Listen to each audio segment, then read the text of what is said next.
ನಮಸ್ಕಾರ ಪ್ರೀತಿಯ ವೀಕ್ಷಕರೇ, ತಮ್ಮೆಲ್ಲರೂ ಕೂಡ ಅತ್ಯಂತ ಪ್ರೀತಿಯಿಂದ ಒಂದು ಹೊಸ ಸ್ಥಳಕ್ಕೆ ಕರ್ಕೊಂಡು ಹೋಗ್ತಾ ಇದ್ದೀನಿ. ಆಫ್ಕೋರ್ಸ್ ಇದು ಹೊಸ ಸ್ಥಳ ಅಲ್ಲದೆ ಇರ್ಬೋದು, ಆದರೆ ನನ್ನ ಮಟ್ಟಿಗೆ ಇಲ್ಲಿ ಒಂದು ಪ್ರದೇಶವನ್ನು ಮೊಟ್ಟ ಮೊದಲನೇ ಬಾರಿಗೆ ತೋರಿಸೋದ್ರಿಂದ ಹೊಸ ಸ್ಥಳ ಅಂತ ಹೇಳ್ತಾ ಇದ್ದೀನಿ. ಸೊ ಏನಪ್ಪ, ಯಾವುದೋ ಒಂದು ಹೊಸ ಜಾಗಕ್ಕೆ ಬಂದಿದ್ದೀನಿ ಅಂತ ನಿಮ್ಗೆ ಅನಿಸ್ತಾ ಇರ್ಬೋದು. ಎಸ್, ನಾನು ಬಂದಿರತಕ್ಕಂಥದ್ದು DRR ಪಾಲಿಟೆಕ್ನಿಕ್ ಸರ್ಕಾರಿಯ ಒಂದು ಕಾಲೇಜಿಗೆ ಬಂದಿದ್ದೀನಿ. ಈ ಕಾಲೇಜಲ್ಲಿ ವಿಶೇಷವಾಗಿರ್ತಕ್ಕಂಥ ಇನ್ನೊಂದು ಸ್ಥಳವನ್ನು ನೋಡ್ಲಿಕ್ಕೆ ಸಿಗುತ್ತೆ. ಎಸ್, ನೀವು ನೋಡ್ತಾ ಇರ್ತಕ್ಕಂಥದ್ದು ಒಂದು ದೇವಿಯ ದೇವಸ್ಥಾನವನ್ನು ನೋಡ್ತಾ ಇದ್ದೀರಿ.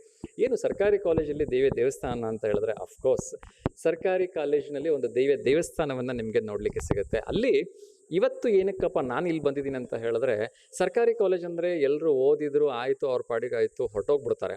ಆದರೆ ನನ್ನ ತಂದೆ ಇಲ್ಲಿ ಕೆಲಸ ಮಾಡಿದ್ರು, ನನ್ನ ತಂದೆ ಇಲ್ಲೇ ಹುಟ್ಟಿ ಬೆಳೆದಿದ್ರು, ನಾನು ಇಲ್ಲೇ ಹುಟ್ಟಿ ಬೆಳೆದಿದ್ದೀನಿ ಅನ್ನೋ ಕಾರಣಕ್ಕೆ ಅವರ ಒಂದು ತಂದೆಯ ನೆನಪಿಗೋಸ್ಕರ ನಾವೆಲ್ಲ ಸ್ನೇಹಿತರು ಇಲ್ಲಿ ಆಡಿ ಬೆಳೆದಿದ್ದೀವಿ, ನಮಗೆ ಇಲ್ಲಿಂದ ಒಳ್ಳೆಯದಾಗಿದೆ, ಇಲ್ಲಿಂದ ಸಕ್ಸಸ್ ಸಿಕ್ಕಿದೆ ಅನ್ನೋ ಕಾರಣಕ್ಕೆ ಇಲ್ಲಿಯ ಋಣ ತೀರಿಸಬೇಕು ಅಂಥೇಳಿ ಒಂದಷ್ಟು ಜನ ಸ್ನೇಹಿತರು ಸೇರಿಕೊಂಡು ಇಲ್ಲಿ ಇವತ್ತು ಸಾವಿರಾರು ಜನರಿಗೆ ಅನ್ನದಾನವನ್ನು ಮಾಡ್ತಿದ್ರು. ಅದರಲ್ಲೂ ಕೂಡ ಒಬ್ಬ ಸ್ನೇಹಿತ ಅಮೇರಿಕಾದಿಂದ ಇದ್ದರೂ ಕೂಡ ಇವತ್ತು ಅನ್ನದಾನಕ್ಕೆ ತನ್ನ ಒಂದು ಕಾಂಟ್ರಿಬ್ಯೂಷನನ್ನು ಕಳಿಸಿದ್ದಾನೆ. ಅಂಥ ಒಂದು ಒಳ್ಳೆಯ ಕೆಲಸವನ್ನು ಒಂದಷ್ಟು 10-12 ಜನ ಸ್ನೇಹಿತರು ಸೇರಿಬಿಟ್ಟು ಪ್ರತಿ ವರ್ಷಕ್ಕೊಮ್ಮೆ ಅವರೆಲ್ಲರ ತಂದೆಯರ ಒಂದು ನೆನಪಿಗೋಸ್ಕರ, ಅವರ ಒಂದು ಆಡಿ ಬೆಳೆದಿರ್ತಕ್ಕಂಥ ಜಾಗದ ನೆನಪಿಗೋಸ್ಕರ ಒಂದು ಪ್ರಸಾದ ವ್ಯವಸ್ಥೆಯನ್ನು ಮಾಡ್ತಾ ಇದ್ದಾರೆ. ಸೊ ನೀವು ನೋಡ್ತಾ ಇದ್ದೀರಿ, ಆಗಲಿಂದ ಸಾವಿರಾರು ಜನ ಬಂದು ಇಲ್ಲಿ ಪ್ರಸಾದವನ್ನು ಸೇವನೆ ಮಾಡ್ತಾ ಇದ್ದಾರೆ. ಸೊ ಪ್ರತಿ ವರ್ಷ ಇದು ವರ್ಷದಿಂದ ವರ್ಷಕ್ಕೆ ಹೆಚ್ಚಾಗ್ತಾ ಇನ್ನಷ್ಟು ಹೆಚ್ಚು ಜನರಿಗೆ ನಾವು ನಮ್ಮ ಕೈಲಾದಂತಹ ಸಹಾಯ ಮಾಡೋಣ ಅಂತಕ್ಕಂಥ ಒಂದು ಆಸೆ ಅವರದು.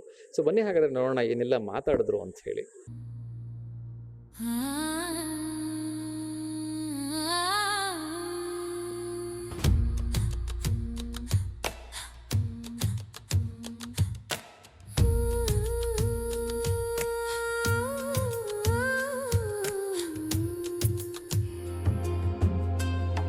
त्रिकोणान्तस्थिते देवी बीजमन्त्रस्वरूपिणि नादबिन्दुकलारूपे सृष्टिस्थितिलयात्मिके नूपुराणां मृदुनिनादः पदपात्रे रसंवहन् भक्तचित्ते रसधारा सहसा प्रवहत्तलम्.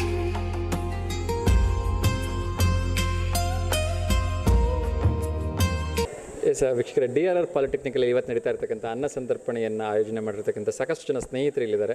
ಸೊ ಅವ್ರು ಏನೇನು ಹೇಳ್ತಾರೆ ಅಂತೇಳಿ ಕೇಳೋಣ ಬನ್ನಿ. ಸರ್, ನಿಮ್ಮ ಹೆಸರು? ರವಿರಾಜ್ ಅಂತೇಳಿ. ರವಿರಾಜ್. ಸೊ ಏನು ಹೇಳಕ್ಕೆ ಇಷ್ಟಪಡ್ತೀರಿ ಸರ್? ಏನಕ್ಕೆ ಅನ್ನ ಸಂತರ್ಪಣೆ ಏರ್ಪಡಿಸಿರ್ತಕ್ಕಂಥದ್ದು? ಏನಿಲ್ಲ, ಲೈಫ್ನಲ್ಲಿ ತೊಗೊಂಡೋಗುವಂಥದ್ದು ಏನೂ ಇಲ್ಲ. ಅದಕ್ಕೆ ಇರೋಷ್ಟು ದಿನ ದಾನ ಧರ್ಮ ಮಾಡಿ ಸಾಯ್ಬೇಕಷ್ಟೆ. ಸೂಪರ್. ಸೊ ಸಾಧ್ಯವಾದಷ್ಟು ಜನಕ್ಕೆ ಸಹಾಯ. ತಂದೆ ತಾಯಿ ಎಲ್ಲ ಹೋದ್ಮೇಲೆ ಏನಿಲ್ಲ, ಸುಮ್ಮನೆ ಅನ್ವಾಂಟೆಡ್ ಆಸ್ತಿ ಮಾಡ್ಕೊತ ಕೂತ್ಕೊಂಡ್ರೆ ಯೂಸೇ ಇಲ್ಲ. ಅದಕ್ಕೆ ಈಗಿನ ಮಕ್ಕಳು ಎಲ್ಲ ಬೆಲೆನೇ ಕೊಡಲ್ಲ ಅದು ಮಾಡಿಟ್ರು. ಅದ್ರ ಬದಲಿ ಸ್ವಲ್ಪ ದಾನ ಧರ್ಮ ಮಾಡಿ ಬಡ ಜನಗಳಿಗೆ ಹೆಲ್ಪ್ ಆಗುತ್ತೆ. ಸೊ ಆ ಥರ ಇಂಟೆನ್ಷನ್ ಇಟ್ಕೊಂಡು ಮಾಡ್ತಾಯಿದ್ವಿ. ಲಾಸ್ಟ್ ಇಯರ್ ಮಾಡಿದ್ವಿ ಇಲ್ಲಿ. ಸೊ ಅದು ಮಾಡಿದ ಮೇಲೆ ನಮಗೆ ಜಾಬು ಆಫರ್ ಆಯಿತು ಒಂದು. ಈಗ ಇಂದಿರಾ ಕ್ಯಾಂಟೀನ್ ಬೇರೆ ಡೈಲಿ 500-1000 ಜನಕ್ಕೆ ಅಲ್ಲಿ ಅಡುಗೆ ಮಾಡಿಕೊಡ್ತಾ ಇದ್ದೀನಿ. ಬೊಮ್ಮಸಂದ್ರ ಇಂಡಸ್ಟ್ರಿಯಲ್ ಇದೆ, ಎಲೆಕ್ಟ್ರಾನಿಕ್ ಸಿಟಿ.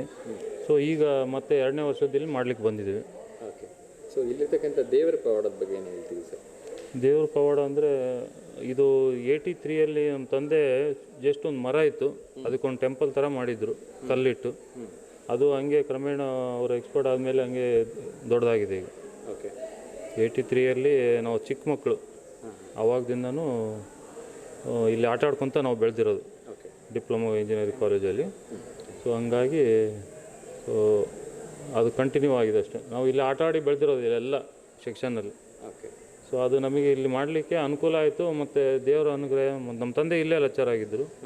ಸೊ ಹಂಗಾಗಿ ಅವರು ಚೇಂಬರ್ ಆಪೋಸಿಟೇ ಮಾಡ್ತಾಯಿದ್ವಿ. ಹೇಳಬೇಕು ಅಂದರೆ 1000 ಜನಕ್ಕೆ ಅಡುಗೆ ಮಾಡಿದ್ದೀವಿ. ಸೊ ವರ್ಷ ಇನ್ನೂ ಜಾಸ್ತಿ ಮಾಡ್ತಾ ಹೋಗ್ತೇವೆ. ಸೊ ಅದರಿಂದ ನಮಗೂ ಸ್ವಲ್ಪ ನೆಮ್ಮದಿ ಸಿಗುತ್ತೆ. Thank you so much sir. Okay, thank you. So ಕೇಳ್ತಾ ಇದ್ದೀರಿ ವೀಕ್ಷಕರೇ, ಬರುವಾಗ ಬೆತ್ತಲೆ, ಹೋಗುವಾಗ ಬೆತ್ತಲೆ, ಬಂದು ಹೋಗುವ ಮಧ್ಯೆ ಬರೀ ಕತ್ತಲೆ ಅನ್ನೋ ಹಾಗೆ ನಾವು ಬರೋವಾಗಲೂ ಕೂಡ ಏನೂ ತೊಗೊಂಬರಲ್ಲ, ಹೋಗುವಾಗಲೂ ಕೂಡ ಏನೂ ತೊಗೊಂಡು ಹೋಗಲ್ಲ. ಆದರೆ ಇಲ್ಲಿರೋಷ್ಟು ದಿವಸ ಏನಾದರೂ 4 ಜನರಿಗೆ ಕೊಟ್ಟು ಹೋಗಬೇಕು ಅಂತಕ್ಕಂಥ ಒಂದು ಒಳ್ಳೆ ಇಂಟೆನ್ಷನ್. ಅದರ ಜೊತೆಗೆ ಅವರ ತಂದೆ ಇದೇ ಕಾಲೇಜಲ್ಲಿ ಲೆಕ್ಚರ್ ಆಗಿದ್ದರು. ಸಾಕಷ್ಟು ಜನ ಏನು ಅವ್ರ ಸ್ನೇಹಿತರ ಬಳಗ ಇದೆ, ಅವರ ತಂದೆಯಂದರೆ ಎಲ್ಲ ಇಲ್ಲಿ ಕೆಲಸ ಮಾಡಿದ್ರು ಅನ್ನೋ ಕಾರಣಕ್ಕೆ, ಅವರೇ ಒಂದು ಕಟ್ಟಿರ್ತಕ್ಕಂಥ ಒಂದು ಪುಟ್ಟ ದೇವಸ್ಥಾನ ಅನ್ನೋ ಕಾರಣಕ್ಕೆ ಇಲ್ಲಿ ಸಾಕಷ್ಟು ಫೀಲಿಂಗ್ಸ್ಗಳಿದೆ. ಅವರೆಲ್ಲ ಇಲ್ಲಿ ಆಡಿ ಬೆಳೆದಿರ್ತಕ್ಕಂಥ ಸ್ನೇಹಿತರಿದ್ದಾರೆ. ಸೊ ಬನ್ನಿ, ಇನ್ನೂ ಸಾಕಷ್ಟು ಜನ ಸ್ನೇಹಿತರಿದ್ದಾರೆ, ಅವ್ರು ಏನು ಹೇಳ್ತಾರೆ ಅಂತೇಳಿ ಕೇಳೋಣ. सहसा प्रवहत्तलम्.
ಎಸ್ ವೀಕ್ಷಕರೇ, ಸೊ ಏನು ಅನ್ನ ಸಂತರ್ಪಣೆಯನ್ನು ಏರ್ಪಡಿಸಿದ್ದಾರೆ ಅವರ ತಂದೆಯರ ಸವಿನೆನಪಿಗಾಗಿ, ಅದೇ ರೀತಿ ಅವರು ಆಡಿ ಬೆಳೆದಿರ್ತಕ್ಕಂಥ ಒಂದು ವಾತಾವರಣ, ಒಂದು ಕಾಲೇಜ್ ಅನ್ನೋ ನೆನಪಿಗಾಗಿ ಸಾಕಷ್ಟು ಜನ ಸ್ನೇಹಿತರಿದ್ದಾರೆ. ಸೊ ಅವರ ಹೆಸರುಗಳನ್ನ ಕೇಳ್ತಾ ಸೊ ಅವ್ರ ಬಗ್ಗೆ ಮಾತಾಡಿಸೋ ಒಂದು ಪ್ರಯತ್ನವನ್ನು ಮಾಡ್ತೀನಿ. ಸರ್, ನಿಮ್ಮ ಹೆಸರು? ಲೋಕೇಶ್ ಅಂತೇಳಿ. ಓಕೆ. ನಾವು ಚಿಕ್ಕವರಿಂದ ಇಲ್ಲೇ ಆಡಿ ಬೆಳೆದಿರೋಂಥ ಪರಿಸರ ಇದು. ಯಾಕಂದರೆ ಇದು ಅವತ್ತಿಂದ ಇಲ್ಲಿ ತನಕ ಹೆಂಗಿದೆಯೋ ಇಲ್ಲೂ ಹಾಗೇ ಇದೆ. ಆಮೇಲೆ ಇವರು ನಮ್ಮ ಸ್ನೇಹಿತರು ಈಗ ಬೆಂಗಳೂರಿಗೆ ಹೋದರು, ಅಲ್ಲೇ ಸೆಟ್ಲ್ ಆದ್ರೂ ಅವರಿಗೆ ಏನಂತಂದರೆ ಈ ಪರಿಸರದ ಬಗ್ಗೆ ಭಾಳಷ್ಟು ಕಾಳಜಿ ಬಂದಿರೋದ್ರಿಂದ. ಆಮೇಲೆ ಇನ್ನೊಂದು ಏನಂದರೆ ಸತ್ತಾಗ ಯಾರು ಏನೋ ಹೊತ್ಕೊಂಡು ಹೋಗಲ್ಲ, ಎಲ್ಲ ಇಲ್ಲೇ ಬಿಟ್ಟು ಹೋಗ್ಬೇಕು. ಆದ್ರೂ ಏನೋ ಒಂದು ಅವರೊಂದು ಕಾಳಜಿಯಿಂದ ಇಷ್ಟೆಲ್ಲ ಒಂದು ಹೆಲ್ಪಿಂಗ್ ನೇಚರ್ ಇಟ್ಕೊಂಡು ಮಾಡ್ತಿದ್ದಾರೆ. ಅದಕ್ಕೆ ನಾವು ಇದೊಂದು ಖುಷಿ ವಿಚಾರ. Thank you. ಸರ್, ನಿಮ್ಮ ಹೆಸರು? ನಮ್ಮ ಹೆಸರು ಮಾರ್ತೇಶ್ ಅಂತೇಳಿ. ನಾವು ಇವರೆಲ್ಲರ ನಮ್ಮ ರವಣ್ಣ ಇರ್ಬೋದು, ನಮ್ಮ ಮೂರ್ತಿ ಇರ್ಬೋದು, ನಾನು ಇರ್ಬೋದು, ನಮ್ಮ ಅಣ್ಣ ಇರ್ಬೋದು, ಎಲ್ಲರೂ ಇಲ್ಲೇ ಆಡಿ ಬೆಳೆದಿರೋದು. ಆಮೇಲೆ ನಮಗೆ ಇದೇ ಒಂದು ಪ್ರಪಂಚ ಅಂದ್ಕೊಂಡಿದ್ವಿ, ಇದು ಬಿಟ್ಟು ಬೇರೆ ಯಾವುದೂ ಇರಲಿಲ್ಲ.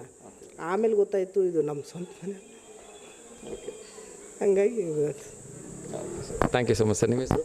ಸರ್, ನಮ್ಮ ತಂದೆ ಹೆಸರು ರಾಮಯ್ಯ ಅಂತ. ಅವರು ಇಲ್ಲೇ ವರ್ಕ್ ಮಾಡಿರೋದು. ನಾನು ಅವ್ರ ಮಗ ಕೃಷ್ಣಮೂರ್ತಿ. ನೀವೇನು ನಿಮ್ಮ ತಂದೆಯವರು ಏನು ವರ್ಕ್ ಮಾಡ್ತಾರೆ? ಮೆಕ್ಯಾನಿಕ್ ಡಿಪಾರ್ಟ್ಮೆಂಟಲ್ಲಿ ಮೆಕ್ಯಾನಿಕ್ ಲೆಕ್ಚರ್ ಆಗಿದೆ ಅಲ್ಲಿ ಮಾಸ್ಟರ್. ಓಕೆ. ಸೊ ನೀವು ಏನು ವರ್ಕ್ ಮಾಡ್ತಾರೆ ಈಗ? ನಾವು ಕೇಬಲ್ ಆಪ್ರೇಟರ್. ಓಕೆ. ಸೊ ಏನು ಹೇಳಕ್ಕೆ ಇಷ್ಟಪಡ್ತೀವಿ ಸರ್? ಖುಷಿ ಆಗ್ತಾಯಿದೆ, ಒಂದು ಸವಿನೆನಪು. ಬಾಲ್ಯದಿಂದ ನಾವು ಹುಟ್ಟಿದಾಗಿಂದ ಇಲ್ಲೇ ಬೆಳೆದಿರೋದು ನಾವೆಲ್ಲರೂ. ನಮಗೆ ಎಲ್ಲ ಮಾಡೋಕ್ಕೆ ಒಂದು ಪುಣ್ಯ, ಒಂದು ಖುಷಿ ಆಗ್ತೈತೆ ಹಂಚ್ಕೊಳಕ್ಕೆ. ಸೊ ಒಟ್ಟು ಎಷ್ಟು ಜನ ಸ್ನೇಹಿತರು ಸೇರಿಬಿಟ್ಟು ಇವತ್ತು? ಸುಮಾರು ಒಂದು 12 ಜನ ಸ್ನೇಹಿತರು. ಎಲ್ಲ ತಂದೆಯವರು, ಕೆಲವ್ರು ಇದ್ದಾರೆ, ಕೆಲವ್ರು ಇಲ್ಲ. ಅವ್ರ ಮಕ್ಕಳೆಲ್ಲ ಸೇರಿ ಮಾಡ್ತಾಯಿದ್ವಿ. ಫಸ್ಟ್ 12 ಜನ ಸ್ನೇಹಿತರು, ತಂದೆ ಇಲ್ಲೇ ವರ್ಕ್ ಮಾಡ್ತಾರೆ? ಹೌದು, ಎಲ್ಲರೂ ಇಲ್ಲೇ ಮಾಡಿರೋದು, ಎಲ್ಲ ಇಲ್ಲೇ ಮಾಡ್ಯಾರ ವರ್ಕ್. ಸೊ ಅವರೆಲ್ಲರ ಮಕ್ಕಳು, ಅವ್ರ ಮಕ್ಕಳು ನಾವೆಲ್ಲ. ಹೌದು. ವೀಕ್ಷಕರೇ, ನೀವು ಕೇಳಿಸ್ಕೊಳ್ತಾ ಇದ್ದೀರಿ. ಒಂದೇನಪ್ಪ ಅಂತ ಹೇಳಿದ್ರೆ, ಇವತ್ತು ಅಪ್ಪ ಮಾಡಿದರೆ ಅಪ್ಪಂಗೆ, ಮಗ ಮಾಡಿದರೆ ಮಗನಿಗೆ ಅಂತ ಕಾಲದಲ್ಲಿ ನನ್ನ ತಂದೆ ಅಂದರೆ ಇಲ್ಲಿ ಕೆಲಸ ಮಾಡಿದ್ರು ಅಂತೇಳಿ ಈ 12 ಜನ ಸ್ನೇಹಿತರು ಅವರ ತಂದೆಯವರ ಒಂದು ಸ್ಮರಣಾರ್ಥವಾಗಿ ಅವರು ಇಲ್ಲಿ ಕೆಲಸ ಮಾಡಿದ್ರು ಅನ್ನೋ ಸವಿನೆನಪಿಗಾಗಿ, ಅದರ ಜೊತೆಗೆ ನಾವು ಇದನ್ನು ನಮ್ಮ ಸ್ವಂತದ್ದು ಅಂದ್ಕೊಂಡಿದ್ವಿ. ಓಕೆ. ಅವರು ಡೊನೇಟ್ ಮಾಡಿದ್ದಾರೆ. ಎಸ್. ಸೊ ಅಮೇರಿಕಾದಲ್ಲಿ ಇವರ ಸ್ನೇಹಿತರು ಕೂಡ ಇದ್ದಾರೆ. ಅವರು ಕೂಡ ಇವ್ರ ಜೊತೆ ಆಡಿ ಬೆಳೆದು ಅಲ್ಲಿ ಹೋಗಿ ಇವಾಗ ಸೆಟ್ಲ್ ಆಗಿದ್ದಾರೆ. ಸೊ ಅವರು ಕೂಡ ಇವತ್ತಿನ ಈ ಒಂದು ಏನು ಪ್ರಸಾದದ ವ್ಯವಸ್ಥೆ ಇದೆ ಅದಕ್ಕೆ ಅಲ್ಲಿಂದನೇ ಕಾಂಟ್ರಿಬ್ಯೂಷನ್ ಕಳಿಸಿದ್ದಾರೆ ಅಂತ ಕೇಳಿ ತುಂಬ ಖುಷಿ ಆಯಿತು. ಎಸ್, ಇದೇ ಅನಿಸುತ್ತೆ ಬಹುಶಃ ಮಾನವೀಯತೆ ಅಂದರೆ ಏನು ಅಂತಕ್ಕಂಥದ್ದನ್ನು ನಾವೆಲ್ಲರೂ ಅರ್ಥ ಮಾಡ್ಕೋಬೇಕು. ನಾನು ಆಗಲೇ ಹೇಳಿದೆ, ಸೊ ಹೋಗುವಾಗ ನಮಗಿರ್ತಕ್ಕಂಥದ್ದು ಎರಡೇ ಆಪ್ಷನ್ಸ್. ಒಂದು ಕೊಟ್ಟು ಹೋಗಬೇಕು, ಇಲ್ಲ ಬಿಟ್ಟು ಹೋಗಬೇಕು. ಬಿಟ್ಟು ಹೋಗಿದ್ದನ್ನು ಯಾರು ಹೇಗೆ ಬಳಸ್ತಾರೆ ಅಂತ ಗೊತ್ತಿಲ್ಲ. ಅಟ್ಲೀಸ್ಟ್ ಕೊಟ್ಟು ಹೋಗಿದ್ದನ್ನು ತಿಂದಿರ್ತಕ್ಕಂಥವ್ರು ಸಮಾಧಾನದಿಂದ ನೆನೆಸ್ತಾರೆ. ಯಾಕೆಂದರೆ ಭಗವಂತ ಯಾವತ್ತೂ ಒಂದು ಮಾತನ್ನು ಹೇಳಿದ್ದಾನೆ, ದಾನಗಳಲ್ಲಿ ಶ್ರೇಷ್ಠವಾಗಿರ್ತಕ್ಕಂಥ ದಾನ ಯಾವುದಾದ್ರೂ ಇದ್ದರೆ ಹಸ್ದಿರ್ತಕ್ಕಂಥ ವ್ಯಕ್ತಿಗೆ ಒಂದು ತುತ್ತು ಅನ್ನದಾನವನ್ನು ಮಾಡ್ತಕ್ಕಂಥದ್ದು. ಬಹುಶಃ ಕೋಟಿ ಪುಣ್ಯಗಳನ್ನೆಲ್ಲ ಮೀರಿಸ್ತಕ್ಕಂಥ ಶಕ್ತಿ ಇರ್ತಕ್ಕಂಥದ್ದು ಅನ್ನದಾನಕ್ಕೆ. ಸೊ ಹಾಗಾಗಿ ಅಂಥ ಒಂದು ಅನ್ನದಾನವನ್ನು ಮಾಡ್ತಿರ್ತಕ್ಕಂಥ ಎಲ್ಲ ಸ್ನೇಹಿತರ ಬಳಗಕ್ಕೆ ನಾನು ಹೃತ್ಪೂರ್ವಕವಾಗಿ ಅಭಿನಂದನೆಗಳು ಸಲ್ಲಿಸ್ತೀನಿ. ಇದೀಗ ನಿರಂತರವಾಗಿ ಮುಂದುವರಿಲಿ. ಈ ಬಾರಿ ಕಳೆದ ಬಾರಿಗಿಂತ ಹೆಚ್ಚು ಜನರಿಗೆ ಊಟಕ್ಕೆ ಹಾಕ್ತಾ ಇದ್ದೀವಿ ಅಂತ ಹೇಳಿದ್ರು. ಹಾಗೆ ವರ್ಷ ಇನ್ನಷ್ಟು ಹೆಚ್ಚು ಜನಕ್ಕೆ ಊಟಕ್ಕೆ ಹಾಕಲಿ. ಇವರ ಸ್ನೇಹಿತರ ಬಳಗ ಎಲ್ಲ ಹೀಗೆ ಸಂತೋಷವಾಗಿ ಮತ್ತೆ ಆಗಾಗ ಸೇರ್ತಾ ಇರಲಿ ಅಂತೇಳಿ ಶುಭ ಹಾರೈಸ್ತೀನಿ ಸರ್. ಧನ್ಯವಾದಗಳು ಎಲ್ರಿಗೂ. Thank you so much. ಬಹುಶಃ ಇವತ್ತು ಪ್ರಪಂಚದಲ್ಲಿ ಎಷ್ಟೇ ಇರಲಿ ಸಾಕು ಅಂತಕ್ಕಂಥ ಹೇಳ್ತಕ್ಕಂಥದ್ದು ಒಂದೇ ಒಂದು ಶಬ್ದ ಬರುತ್ತೆ ಅಂತ ಹೇಳಿದ್ರೆ ಅದು ಈ ಊಟಕ್ಕೆ ಮಾತ್ರ. ಸೊ ಹಾಗಾಗಿ ನಾವು ಎಷ್ಟು ನಮ್ಮ ಹತ್ರ ಹಣ ಇದೆ ಅಂತಕ್ಕಂಥದ್ದು ಮುಖ್ಯ ಅಲ್ಲ, ನಾವು ಎಷ್ಟು ಶ್ರೀಮಂತರು ಅಂತಕ್ಕಂಥದ್ದು ಮುಖ್ಯ ಅಲ್ಲ, ಅಥವಾ ನಮ್ಮ ಹತ್ರ ಎಷ್ಟು ಕಾರು ಬಂಗ್ಲೆ ಇದೆ ಯಾವುದು ಮುಖ್ಯ ಆಗಲ್ಲ ಸರ್. ಎಲ್ಲವನ್ನೂ ಇಲ್ಲೇ ಬಿಟ್ಟು ಹೋಗಬೇಕು.